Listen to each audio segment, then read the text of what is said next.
Hello, everybody. I'm Dr. Don, and I'm joining you today for another English Danny channel live stream. Come on in and get comfortable. All right, so just remember that I will address your questions and comments at the end of today's live stream. So if you have any questions or comments, you can leave them in the chat, and I will take a look at them later.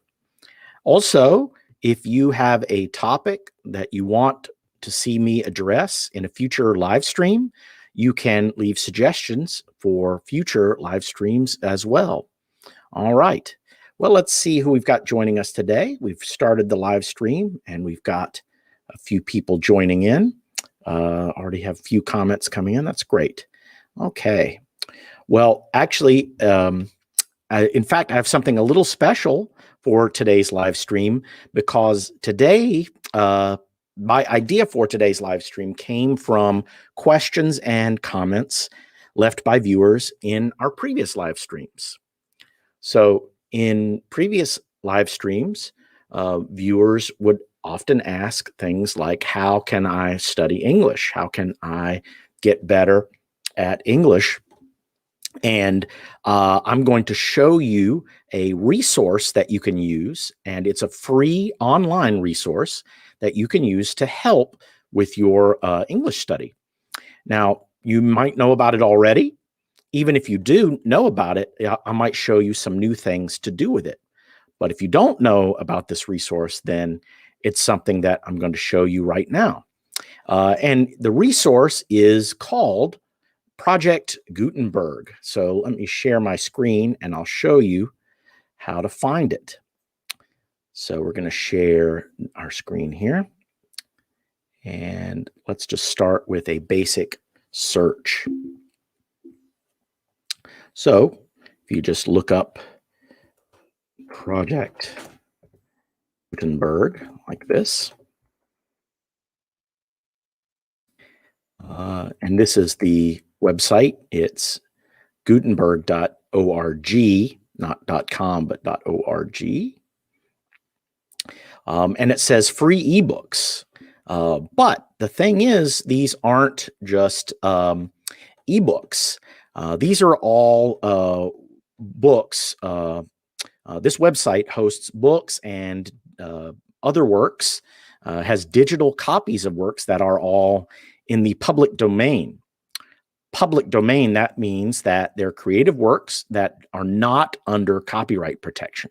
The public owns them. Nobody else really owns them. So, for example, the Disney Corporation owns Mickey Mouse. They have the copyright on Mickey Mouse. But nobody owns Shakespeare or Sherlock Holmes. Those are in the public domain. And so on this site, you can find works in ebook form, or you can also read them online. So it's free. And let me actually show you. So how could you find a work? One thing you could do is you could use this tab here, frequently downloaded. You can see here, this one, frequently downloaded. And you'll see the top books. And there's several different examples. These are all books that people have downloaded and looked at. Let's take a look at this one. All right, so this is a famous book, Alice's Adventures in Wonderland. And you can see that you can, of course, download a plain text form. You can get a Kindle thing to read on a Kindle or another reading device, but you can also read it online. And the whole text is here. So just to look through, so you can see the whole thing is here. And it's divided into these chapters, you can see. So let's take a look at this first chapter. All right, so let me show you how you can use this to learn a little bit of English. So you can read something like the very beginning of this text here, the first chapter, Down the Rabbit Hole, where it says, Alice was beginning to get very tired of sitting by her sister on the bank and of having nothing to do. Once or twice, she had peeped into the book her sister was reading, but it had no pictures or conversations in it. And what is the use of a book, thought Alice, without pictures or conversations. So she was considering in her own mind, as well she could, before the hot day made her feel very sleepy and stupid, whether the pleasure of making a daisy chain would be worth the trouble of getting up and picking the daisies, when suddenly a white rabbit with pink eyes ran close by her. There was nothing so very remarkable in that, nor did Alice think it so very much out of the way to hear the rabbit say to itself, oh dear, I shall be late." When she thought it over afterwards, it occurred to her that she ought to have wondered at this, but at the time it all seemed quite natural. But when the rabbit actually took a watch out of its waistcoat pocket and looked at it, and then hurried on, Alice started to her feet, for it flashed across her mind that she had never before seen a rabbit with either a waistcoat pocket or a watch to take out of it. And burning with curiosity, she ran across the field after it, and fortunately was just in time to see it pop down a large rabbit hole under the hedge. In another moment, down went Alice after it, never once considering how in the world she was to get out again. So in just this little passage, you can see that there are actually some interesting vocabulary words that you can learn about. One example is bank. What's a bank? In this case, you may know a bank is a place where people deposit their money, but bank has another meaning. So a bank is also the land beside a river or lake, which leads down to the water. And in this story, at the beginning, Alice is sitting on the bank of a river with her sister. And in the story, it says she peeps at the book. What does it mean to peep at something? To peep is to look quickly or secretively at something. And we usually use this verb with the expression at, peep at, or peep into. In the story, she peeps into the book. You could also say Alice peeped at her sister's book. She took a quick look at it, that's all. And it wasn't interesting to her. She stopped looking at it. And also, there's this bit where it says, there's nothing remarkable in that. Remarkable is an interesting word, and it means worthy of attention, something that's worth noting, worth remarking. And Alice didn't think the white rabbit was very remarkable at first, even though it talked. And of course, most rabbits that we see don't talk to themselves. It's wearing a waistcoat, which is a formal vest that you wear over top of a shirt, and it pulls a pocket watch out of it.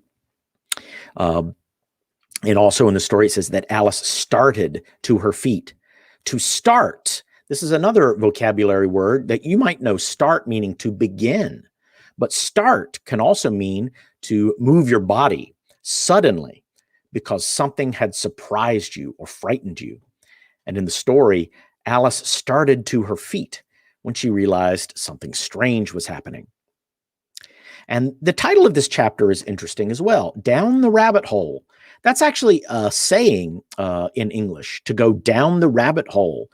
It means to get interested in something and to lose time pursuing that thing or to begin an adventure. So you might say to your friends, I went down the YouTube rabbit hole yesterday and I watched videos for hours. Okay, so these are just a few examples of seeing English sentences, seeing vocabulary, seeing different expressions, and you could get just from a short passage, a short passage in a book. And you know, the English here, even though this book is more than 100 years old, the English still sounds pretty modern, pretty normal to most people. I mean, I would think it would sound polite, maybe high level, but it's not archaic. It doesn't sound that old-fashioned, really. It still sounds kind of new. And so this is a useful kind of work to look at. And here's the good thing, is that because it's online, because it's digital, if you want to know what this means in your own language, you could just pop it into Google Translate. So let me stop here for a second, and I'll share another screen with you. I'll show you an example there. So let's take a look here. So here I've shown you an example. So taken from the story. In another moment, down went Alice after it, never once considering how in the world she was to get out again. And you can just translate that passage into another language like this. And if you look at the translations, maybe if you speak Arabic, you can take a look at this translation. It's actually not a perfect translation. Usually you'll get the main idea. You'll usually get the main idea, but sometimes the translation may sound a little odd. And when that happens, that's often a sign that maybe there's some idiomatic expression going on. And in this case, this expression, how in the world, is the idiom that the translator is having a little bit of difficulty translating. So that idiom, how in the world, or sometimes what in the world, that's actually an idiom meaning you're indicating that you're surprised or shocked.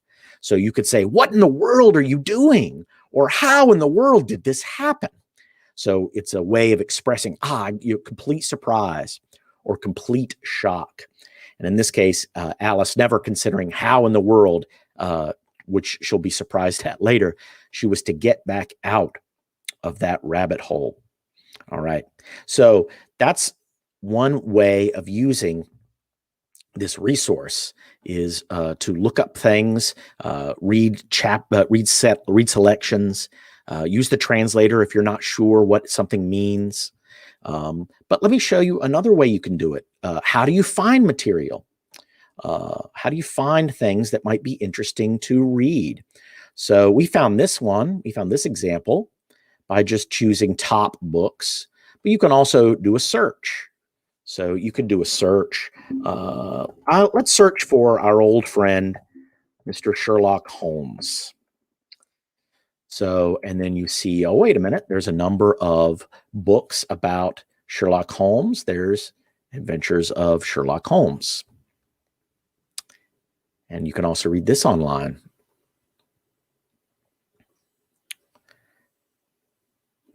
And you can jump to a chapter. Let's take a look at the second chapter, The Red-Headed League. Right, so you can see in this little section here, the narrator is Mr. Watson, the friend of Sherlock Holmes. And he's saying, I had called upon my friend, Mr. Sherlock Holmes, one day in the autumn of last year and found him in deep conversation with a very stout, florid-faced elderly gentleman with fiery red hair. With an apology for my intrusion, I was about to withdraw when Holmes pulled me abruptly into the room and closed the door behind me. You could not possibly have come at a better time, my dear Watson, he said cordially. I was afraid that you were engaged. So I am, very much so. Then I can wait in the next room. Not at all.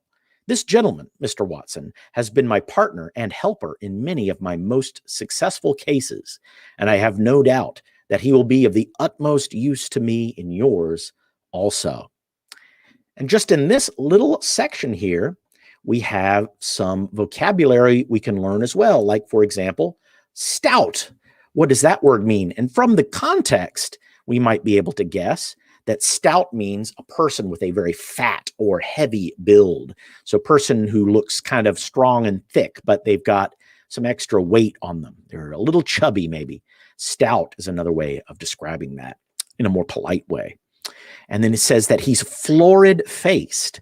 Florid face. So florid means flushed red. So you know how some people might have, their faces are always kind of reddish. And that's what that means here. It's a person whose face is kind of florid. It always looks like he's flushed. And he has fiery red hair. Fiery means related to fire, F-I-R-E. Fiery means it has the color of fire. So his hair is red, like fire can be red. And he says that he says, I gave an apology for my intrusion. An intrusion means an act of going into a place or a situation where you're unwelcome or uninvited. And he says, I was about to withdraw. Withdraw means to leave a place or situation. I was about to pull back when he abruptly, suddenly, and unexpectedly pulled me into the next room. And then he spoke to him cordially. Cordially means in a warm and friendly way. And he says, oh, you seem to be engaged. Engaged can mean you have an arrangement to be married, but that's not what it means here. Engaged really just means busy or occupied. I was afraid you were engaged, meaning I was afraid you were busy or occupied. And he says, well, I am, but I want you to meet this person, because he says he can be the utmost help to you. Utmost, meaning to the greatest or the most extreme amount of help.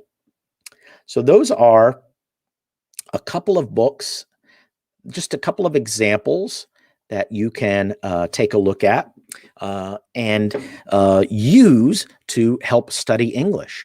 And if you want some more guidelines on that, well, actually, one of our English Danny channel members, teacher Sarah, will have a video coming out in a few hours explaining how you can do self-study with reading. So if you want some more details on how to use reading to improve your English, and maybe how to use this resource to improve your English, check out Sarah's video later, which will give you more details about reading for self-study. I hope you'll take a look at that and maybe learn something from her as well. Okay, so that is a resource, a free resource that anyone can use online to help get better at English. I hope you take a look, and I hope maybe you learn in a more interesting and fun way. Now let's start to take a look at some of your questions and comments. So please share questions and comments with me below, and I'll take a look at those. So let's take a look at who has joined us today and what people are saying. So our first comment is interested. That's always great. I love to see people being interested in what we have to say. Hi, teacher from Tien Nguyen, and hi from Nilufar Karimi, and hi from Mohammed Kuku Jama. Good morning from Saudi Arabia. Good morning to you as well. Hello from Pashtun and Ali and Abdullah. Good morning to, or good afternoon to all of you. That's great. Okay, I'm ready. I like to learn English, but I don't understand. That's okay. Just if you understand a little bit, and maybe things that I showed you on the screen can help. And you can also check out the video later to learn a little bit more. So here's a question. So someone asks, where are you from? And I'm from the United States. And like everybody at the English Danny channel, we're all from the US. And I am from the United States, but right now I am living in Korea. All right. So Farhad is saying hello from Herat, Afghanistan. Okay, well, hello to you, sir. France is in the house, says Matt Lindell. Well, welcome to you, France, or welcome to your country. That's great. Okay, Daisy Lee is saying hi, teacher. And Kareem saying hi, sir. There aren't subtitles. Yes, there should be some chirons at the bottom, some titles at the bottom with for some of my comments, but not all of the comments are going to have subtitles. I'm afraid we can't type them up fast enough to get them all in there. But we try to get the main ideas into our subtitles. Which topics were you discussing? So today we talked about using Project Gutenberg for self-study, using reading with a free online resource. You know, one thing I will say also about Project Gutenberg is they've got hundreds of books, thousands of books really on there. And some of them are very old, but some of them, even though they're about 100, 150 years old, they still are pretty usable for modern English.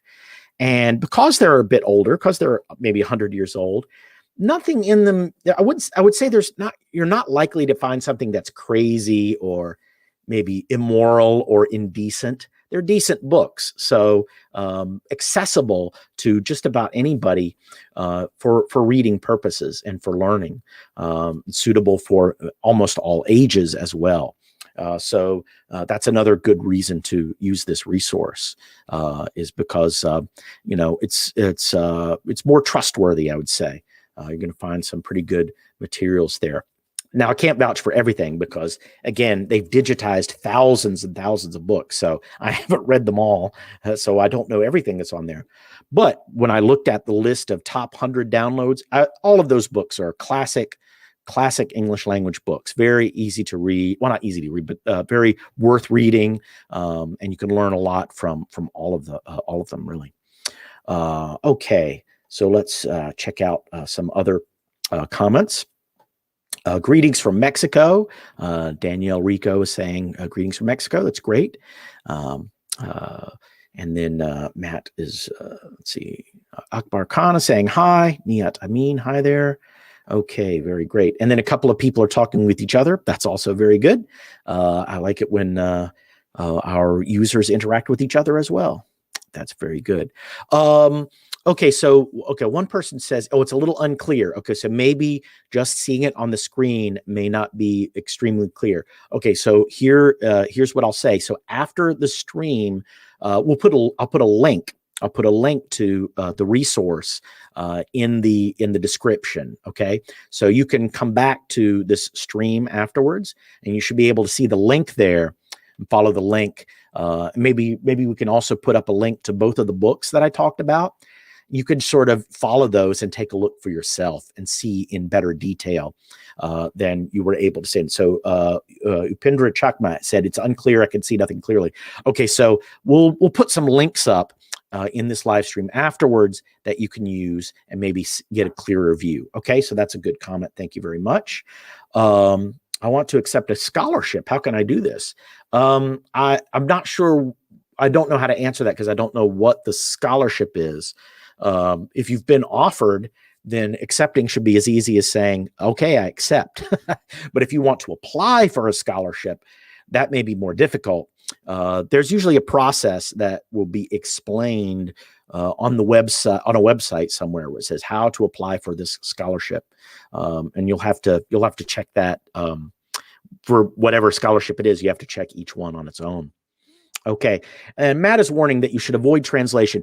And I would say that yes, in general, like Google Translate and these translators, you do not want to rely on them because it can interfere with your learning. But for some people, depending on your level, you might find it useful to use some translations here and there. So his advice is not wrong; it's definitely right. But I think for some people with maybe a lower level of English, you might find it helpful. So I'm not going to say don't do it at all, but I will say try to not do it. The less you use, the more you try to figure on your own, the easier it'll be, the quicker you'll learn. Okay. All right. Let's see some other comments and questions. Good afternoon from Myanmar. Hi from the Philippines. Watching from Kashmir, India. Hi from France. Another person watching from France. Ido Isuf. Great to see you. And then, okay, so Nasir Malik said, oh, wait. Okay, let me ask this one first that was put up. Put that back up. I'll check that one. What is the difference between living in the city and life in the city? Okay, so living in the city is talking about an activity. You're saying it's an activity that you could talk about or ask about. What is living in the city like? Or you could say, I'm living in the city now.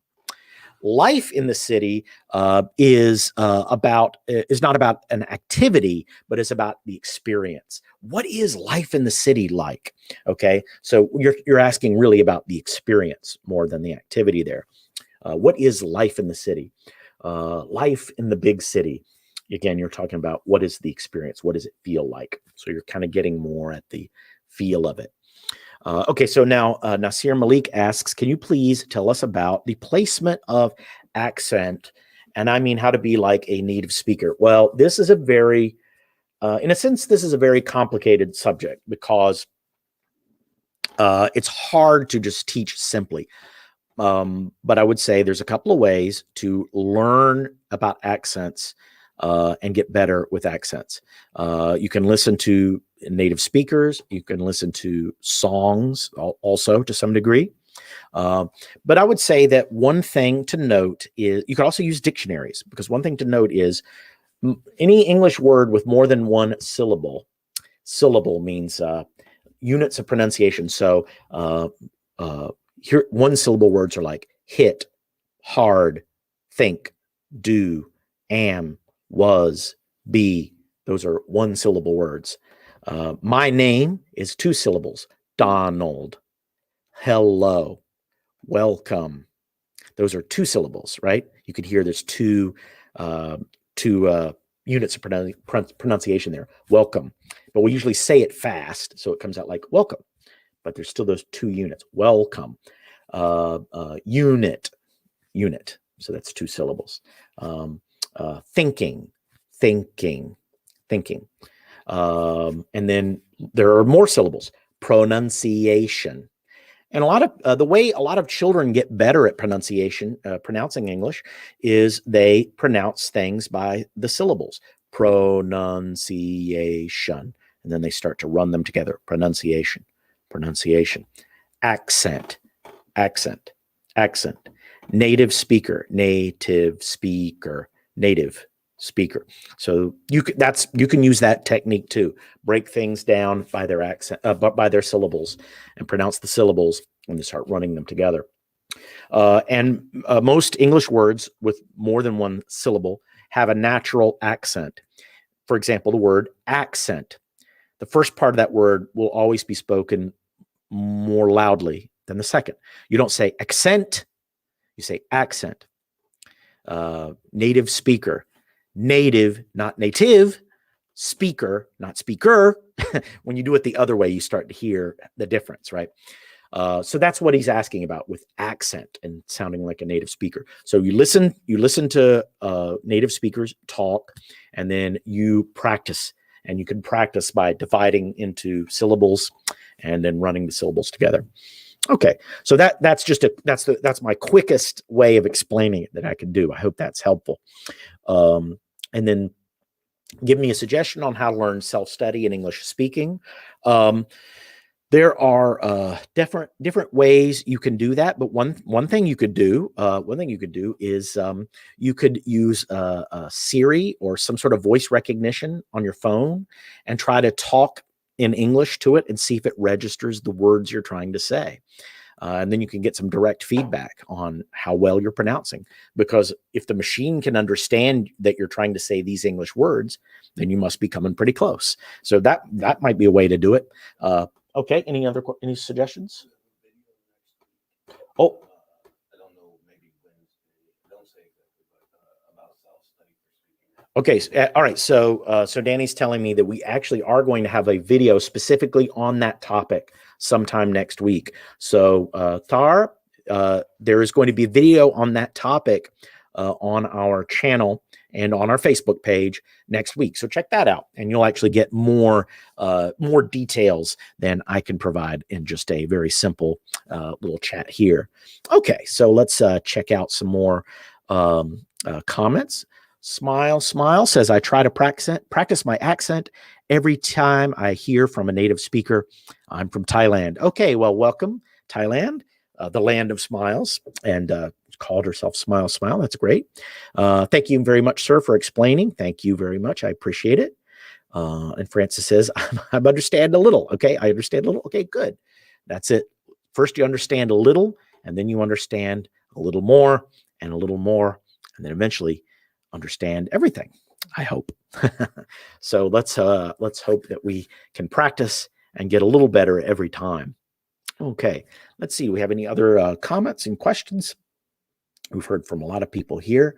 Remember that we're going to have a video on more details about using self-study with reading later on, so a few hours after the live stream today.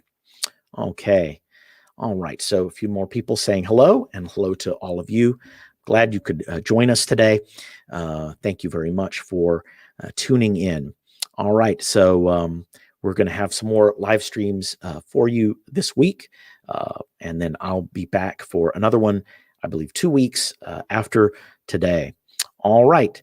So I hope if there aren't any more questions and comments, I hope to see all of you next time.